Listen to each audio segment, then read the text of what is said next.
Hello everyone, this is zero chemistry. Last lecture में हमने यहाँ पर चैप्टर नंबर 4 कंप्लीट कर लिया था। यहाँ पर आज उसके कुछ क्वेश्चंस देख लेते हैं। तो सबसे पहला क्वेश्चन हमारे पास निकल कर आता है, which of the following correctly represent the electronic distribution in the magnesium atom.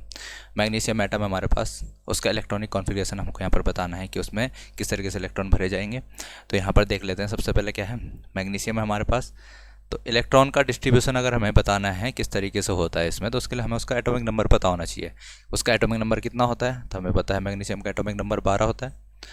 12 atomic number होने का मतलब क्या है, उसमें 12 प्रोटॉन प्रेजेंट होंगे और उसमें 12 ही क्या होंगे, इलेक्ट्रॉन प्रेजेंट होंगे। तो जो न्यूट्रल एटम होता है उसमें हमें पता है क्या होता है, उसमें नंबर ऑफ प्रोटॉन्स और नंबर ऑफ इलेक्ट्रॉन्स दोनों सेम रहते हैं। तो यहाँ पर 12 प्रोटॉन्स हैं तो 12 ही उसमें इलेक्ट्रॉन्स भी प्रेजेंट होंगे। और 12 इलेक्ट्रॉन्स को हम किस तरीके से यहाँ पर कर सकते हैं, तो पहले सेल में यहाँ पर 8, पहले सेल में यहाँ पर 2 इलेक्ट्रॉन भरे जाते हैं, दूसरे में 8 तो 10 हो गए, और तीसरे में यहाँ पर 2 आ जाएंगे। तो कौन सा वाला इलेक्ट्रॉनिक डिस्ट्रीब्यूशन सही रहेगा इसके लिए, तो यहाँ पर जिस भी ऑप्शन में ये चीज़ें देखने को मिल रही है आपको, तो ऑप्शन नंबर भी आपका यहाँ पर सही हो जाएगा। ठीक है, तो यहाँ पर ऑप्शन नंबर भी आप टिक कर लेंगे तो ये आपका सही आंसर हो जाएगा। आगे बढ़ते हैं नेक्स्ट क्वेश्चन की ओर। नेक्स्ट क्वेश्चन हमारे पास क्या है, रदरफोर्ड का जो अल्फा पार्टिकल स्कैटरिंग एक्सपेरिमेंट था उससे रिजल्टेड इनटू डिस्कवरी ऑफ। तो इससे किस चीज़ की डिस्कवरी करी उन्होंने, तो रदरफोर्ड ने किस चीज़ की डिस्कवरी करी थी, आपको ये चीज़ पता होगी। यहाँ पर रदरफोर्ड ने जो डिस्कवरी की थी वो की थी यहाँ पर न्यूक्लियस इन द एटम। ठीक है उन्होंने किस चीज़ की यहाँ पर डिस्कवरी की थी, यहाँ पर न्यूक्लियस की डिस्कवरी की थी। जो यहाँ पर क्या परमाणु का नाभिक होता है उसकी यहाँ पर उन्होंने डिस्कवरी की, ना कि प्रोटॉन की। तो हमेशा याद रखना, जब भी रदरफोर्ड आएगा तो वहाँ पर nucleus of the atom he answer रहेगा, ना कि प्रोटॉन। ठीक है, तो आगे बढ़ते हैं नेक्स्ट क्वेश्चन की ओर। नेक्स्ट क्वेश्चन हमसे पूछता है, the number of electrons in an element x is 15। तो कोई एलिमेंट है, ठीक है, जिसका यहाँ पर उन्होंने सिंबल ये दे दिया, उसमें कितने हैं इलेक्ट्रॉन्स प्रेजेंट है, 15 इलेक्ट्रॉन्स प्रेजेंट है। तो 15 अगर उसमें इलेक्ट्रॉन्स प्रेजेंट हैं तो हमें पता है 15 जब इलेक्ट्रॉन होंगे तो प्रोटॉन भी उसमें 15 ही होंगे, तो 15 उसमें प्रोटॉन्स होंगे। ठीक है, 15 प्रोटॉन्स हैं। एंड वो कह रहा है कि उसमें कितने 16 क्या है, उसमें 16 है उसमें यहाँ पर न्यूट्रॉन्स। तो हमको पता है कि न्यूट्रॉन जब उसमें 16 है और यहाँ पर उसका रिप्रेजेंटेशन किस तरीके से होगा, तो रिप्रेजेंटेशन बताना है हमें उसका। तो उसका रिप्रेजेंटेशन किस तरीके से होगा, तो वो चीज़ हमको यहाँ पर बतानी है। तो रिप्रेजेंटेशन कैसे हो जाएगा, हमको पता है यहाँ पर मास नंबर आता है, यहाँ पर मास नंबर आना चाहिए। तो ए क्या होता है, ए इज इक्वल टू होता है number of protons plus number of neutrons. तो यहाँ पर 15 क्या है, प्रोटॉन्स हैं, 16 न्यूट्रॉन्स है। तो 16 15 कितना हो गया, 31। तो ए क्या आ गया हमारे पास, 31। A is 31। तो यहाँ पर ए की जगह पे मैं क्या लिख सकता हूँ, 31 लिख सकता हूँ। यहाँ पर मैं 31 लिख देता हूँ। तो ये मेरे पास इस तरीके से यहाँ पर इसका रिप्रेजेंटेशन हो जाएगा। ठीक है, तो यहाँ पर रिप्रेजेंटेशन लिख सकते हैं इसका आसानी से। हाँ ठीक है, तो यहाँ पर देखो ये किस तरीके से लिखा हुआ है, अरे ये है वो। ठीक है, ऑप्शंस को यहाँ पर काट दो, इस तरीके से ये 15x 16x 31 और यहाँ पर हमारे पास क्या है, ये 16x 15 और 16x 31 15x 16। तो हमको पता है हमारे पास ऑप्शंस क्या हो जाएंगे इसके, 15x 16 और यहाँ पर 16x 15। तो ये 4 ऑप्शन है। हमारा ऑप्शन नंबर कौन सा सही रहेगा इसमें, 15x 31। तो 15x 31 कहाँ दिख रहा है, तो option number 15x 31 option number 1 में यहाँ पर देखने को मिल रहा है। तो ऑप्शन नंबर 1 हमारे यहाँ पर सही हो जाएगा। ठीक है, आगे बढ़ते हैं नेक्स्ट क्वेश्चन की ओर। नेक्स्ट क्वेश्चन क्या पूछता हमसे, जो डाल्टन का एटॉमिक थ्योरी था वो सक्सेसफुली एक्सप्लेन करता है, किस चीज़ को वो एक्सप्लेन करता है, हमें यहाँ पर बताना है। ये सारे क्वेश्चन जो इसमें कुछ स्टार्टिंग के जो क्वेश्चन आपको दिख रहे हैं सब एनसीईआरटी का जो एग्जाम्पलर होता है उसके क्वेश्चन है। ठीक है, तो यहाँ पर जो पहला है law of conservation of mass, तो law of conservation of mass को ये एक्सप्लेन करता है, ये हमको पता है। लॉ ऑफ कांस्टेंट कंपोजिशन को ये क्या करता है, यहाँ पर एक्सप्लेन करता है। लॉ ऑफ रिएक्टिविटी, तो यहाँ रिएक्टिविटी नहीं, radio activity, law of radio activity. ठीक है, रेडियो सक्रियता का नियम, तो उसको यहाँ पर ये क्या नहीं करता, यहाँ पर क्या नहीं करता, एक्सप्लेन नहीं करता है। और जो यहाँ पर लॉ ऑफ मल्टीपल प्रोपोर्शन है उसको भी ये जो कौन है, डाल्टन्स एटॉमिक थ्योरी है, वो यहाँ पर एक्सप्लेन करता है। तो आपको यहाँ पर कौन कौन सी चीज़ें याद रखनी है, ये दोनों चीज़ें तो हमने पहले पढ़ी थी। ठीक है, हमारे पास जब हम चैप्टर पढ़ रहे थे उसमें ये दोनों चीज़ें थी, ये चीज़ें उसमें इन्वॉल्व नहीं कर रही थी, तो ये वाला भी ऑप्शन होता है। तो यहाँ पर कौन कौन सा हो जाएगा आपके पास, law of constant, law of conservation of mass, law of constant composition and law of multiple proportion, ठीक है, गुणित अनुपात का नियम, इसको भी यहाँ पर वो एक्सप्लेन करता है। तो ये फर्स्ट सेकेंड एंड फोर्थ कौन सा ऑप्शन में यहाँ पर आपको देखने को मिलेगा, first second and fourth option number D में आपको देखने को मिल रहा है। तो ये आपका यहाँ पर राइट आंसर हो जाएगा, ठीक है। आगे बढ़ते हैं नेक्स्ट क्वेश्चन की ओर। नेक्स्ट क्वेश्चन क्या है यहाँ पर, which of the following statements about Rutherford's model of atom are correct. तो जो रदरफोर्ड का मॉडल था, ठीक है ना, तो उसके आधार पर यहाँ पर कौन कौन सी चीज़ें सही हैं, तो वो चीज़ें हमें यहाँ पर देखनी है। Consider the nucleus as positively charge, तो उन्होंने जो यहाँ पर न्यूक्लियस था उसको पॉजिटिवली चार्ज कंसीडर किया।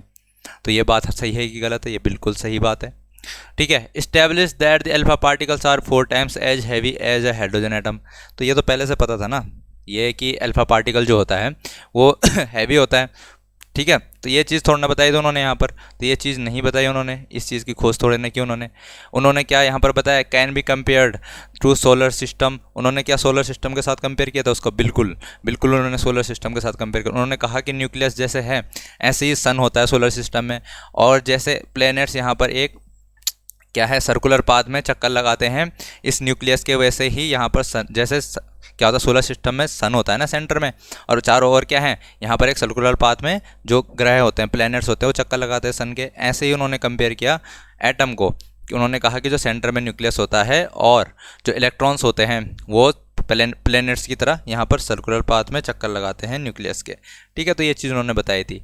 क्या उन्होंने वज in agreement with Thompson model, क्या उन्होंने थॉमसन के मॉडल के साथ एग्रीमेंट में थे, नहीं, बिल्कुल नहीं। तो ये वाला ऑप्शन यहाँ पर गलत हो जाएगा। तो यहाँ पर उनके लिए जो सही ऑप्शंस हो जाएंगे हमारे पास option number first and option number third. Option number first and third क्या हो जाएगा यहाँ पर, ये फर्स्ट ए वाले ऑप्शन में यहाँ पर है, तो ये वाला ऑप्शन हमारा सही हो जाएगा। आगे बढ़ते हैं नेक्स्ट क्वेश्चन की ओर। नेक्स्ट क्वेश्चन क्या है, which of the following are called nucleons, तो इनमें से न्यूक्लियॉन्स किसे कहा जाता है। तो सबसे पहले यहाँ पर बात आती है न्यूक्लियॉन्स क्या होता है।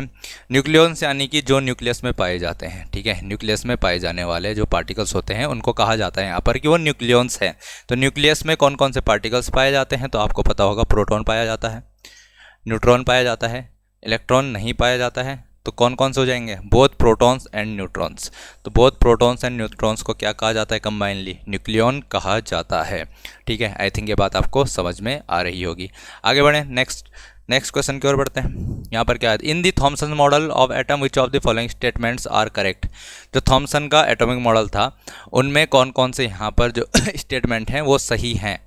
The mass of the atom is assume to be uniformly distributed over the atom, कि जो यहाँ पर मास होता है एटम का वो पूरे के पूरे एटम में यूनिफॉर्मली डिस्ट्रीब्यूटेड रहता है, यानी कि एक समान रूप से वितरित रहता है। तो ये उन्होंने कहा था, बिल्कुल कहा था, ठीक है। उन्होंने कहा था the positive charge is assume to be the uniformly distributed over the atom, कि जो पॉजिटिव चार्ज होता है वो भी यूनिफॉर्मली डिस्ट्रीब्यूट रहता है। तो ये बात भी उन्होंने कहा था, ये बात भी बिल्कुल सही है।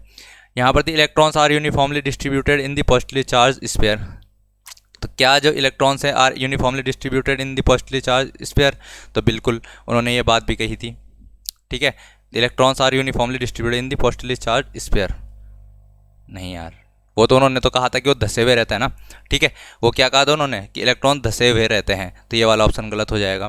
The electrons attract each other to establish the atom, ठीक है। जो इलेक्ट्रॉन होता है वो अट्रैक्ट करता है सब एक दूसरे को, each other to establish the atom, तो ये भी गलत ऑप्शन हो जाता है यहाँ पर।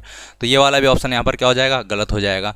तो यहाँ पर इन दी थॉमसन मॉडल कौन कौन से स्टेटमेंट सही हो गए, mass of the atom is assume to be the uniformly distributed over the atom, ठीक है। Positively charge assume to be uniformly distributed over the atom, the electrons are uniformly distributed in the positively charge sphere, तो ये गलत हो जाता है, ठीक है। तो यहाँ पर हमको वैसे ऑप्शन नंबर 3 भी सही होना चाहिए यार मेरे हिसाब से, ठीक है। इलेक्ट्रॉन्स भी तो हर जगह अवेलेबल रहते हैं, ठीक है। तो यहाँ पर क्या कर लेना, option number first second and third तीनों सही कर लेना, तीनों के तीनों यहाँ पर सही हो जाएंगे, क्योंकि वो भी तो धसे हुए तो पूरी जगह पे ही रहते हैं, ठीक है, पूरे स्फीयर में ही धसे रहते हैं। तो ये तीनों के तीनों ऑप्शन यहाँ पर सही हो जाएंगे, ओनली जो फोर्थ ऑप्शन है वो गलत रहेगा। तो इसका क्या हो जाएगा, यहाँ पर ऑप्शन नंबर ए सही हो जाएगा।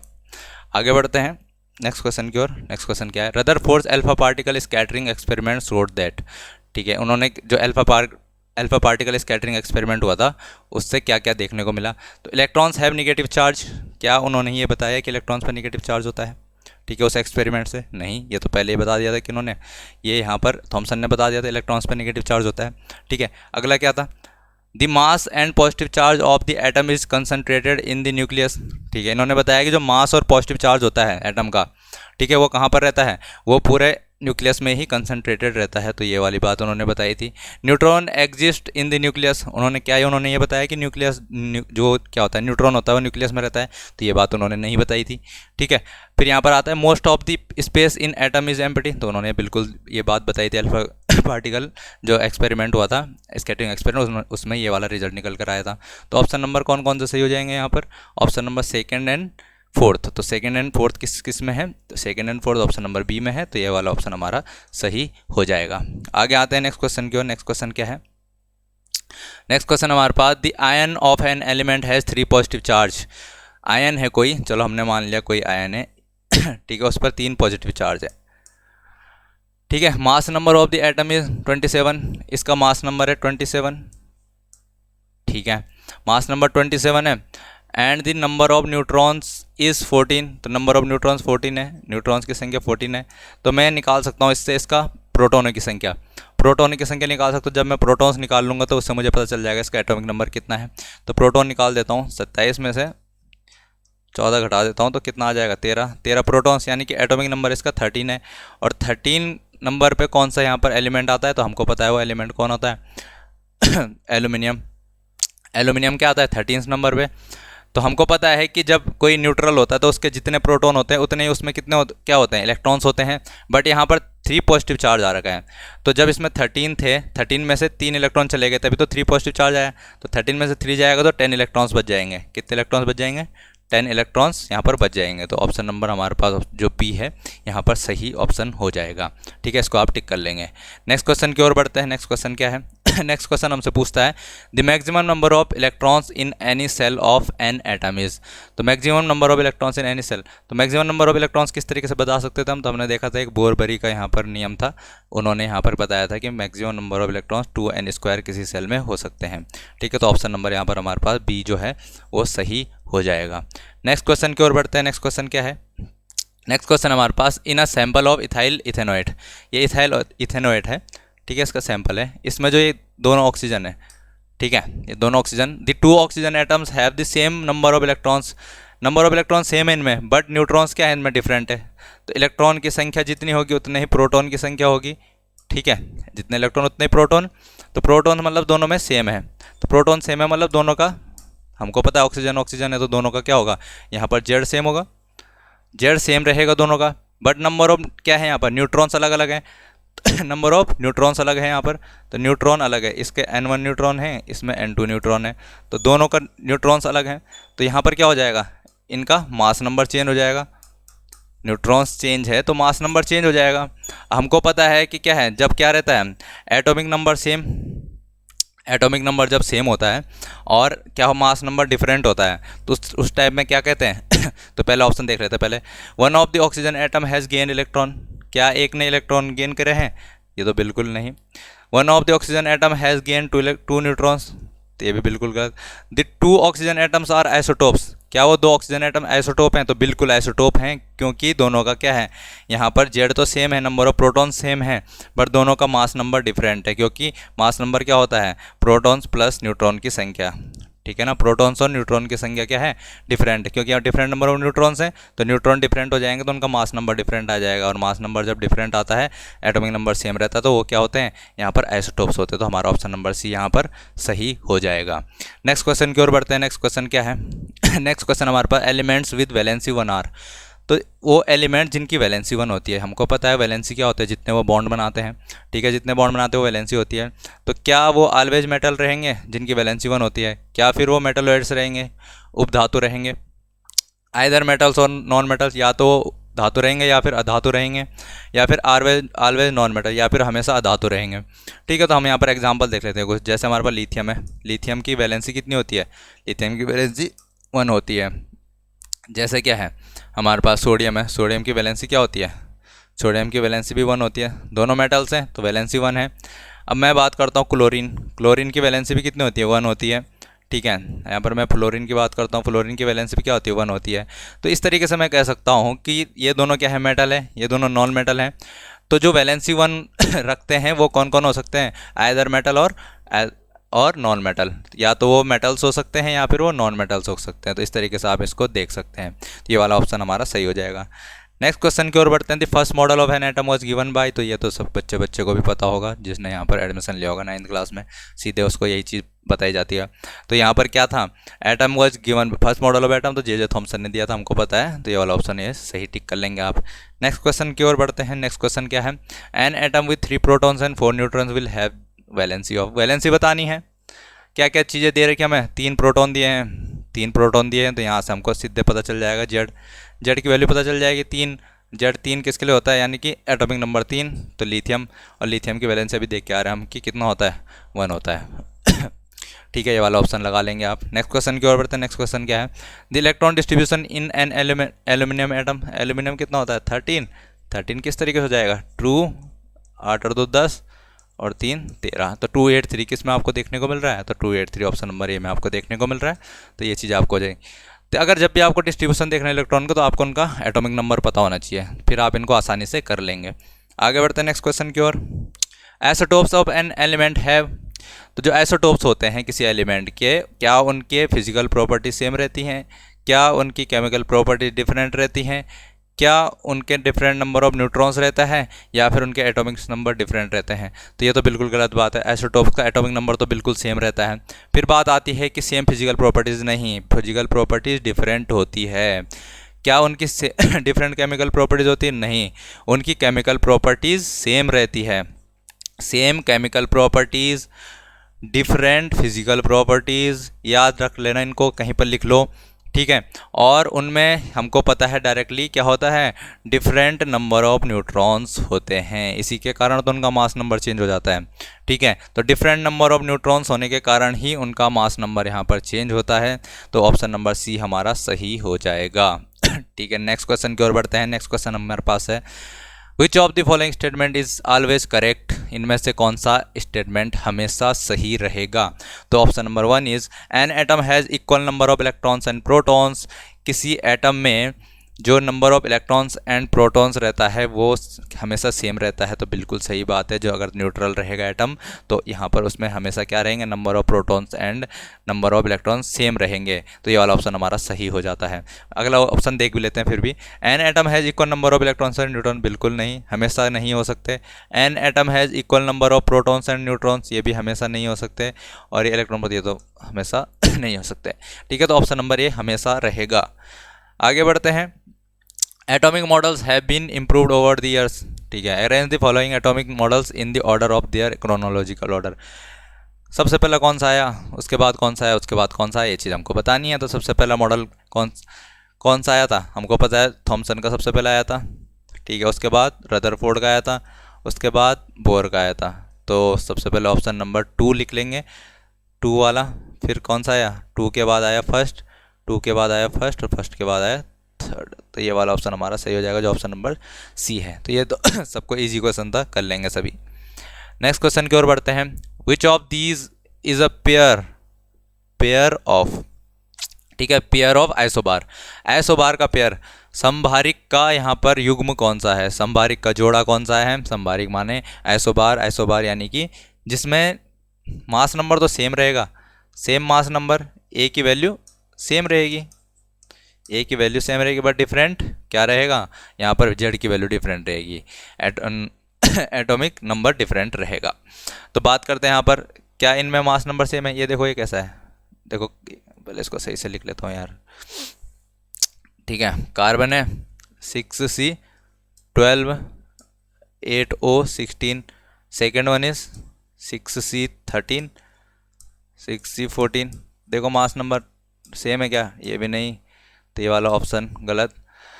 12 16 ये भी गलत। क्या इनमें 20, यार इसको सही से लिखते हैं, कैल्शियम 40 20, दूसरा क्या है 18, आर्गन 40। तो देखो मास नंबर इसमें दोनों के सेम है, तो ये वाला ऑप्शन हमारा सही हो जाएगा। Option number C is right answer. आगे बढ़ते हैं नेक्स्ट क्वेश्चन की ओर।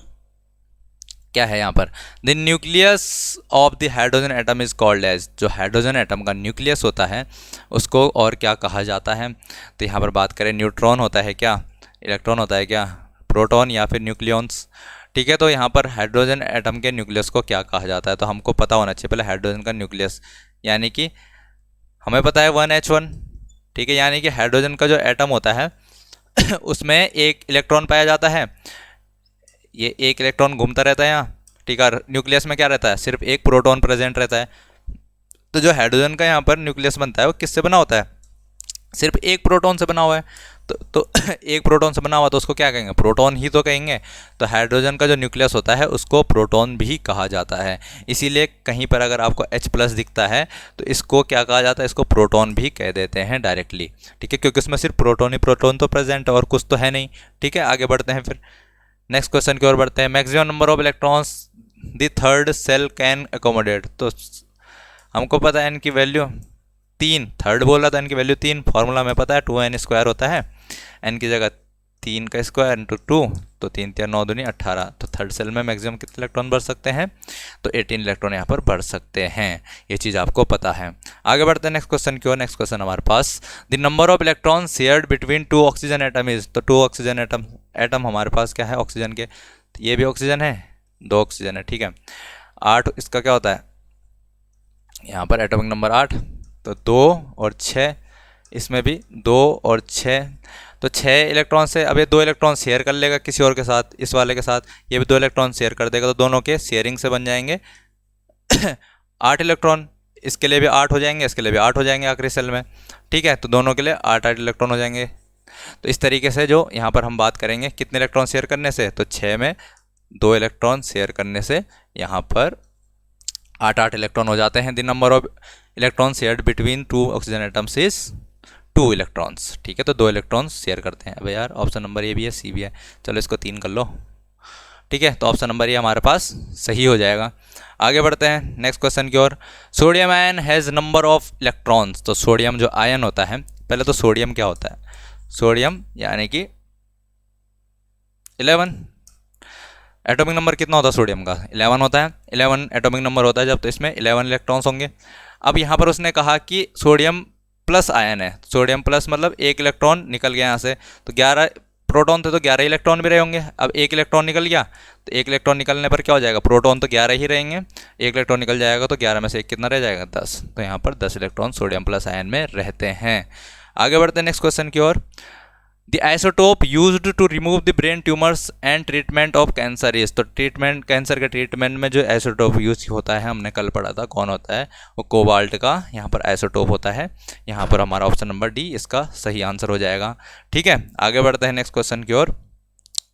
अगर KLMN shell of an atom are full, अगर ये फुल हो जाते हैं तो टोटल नंबर ऑफ इलेक्ट्रॉन्स कितने होंगे इसमें एटम में, तो K में कितने आ सकते हैं, 2 हमको पता है, L में कितने आ सकते हैं, 8, 18, 32, कैसे निकलेंगे, 2n² से।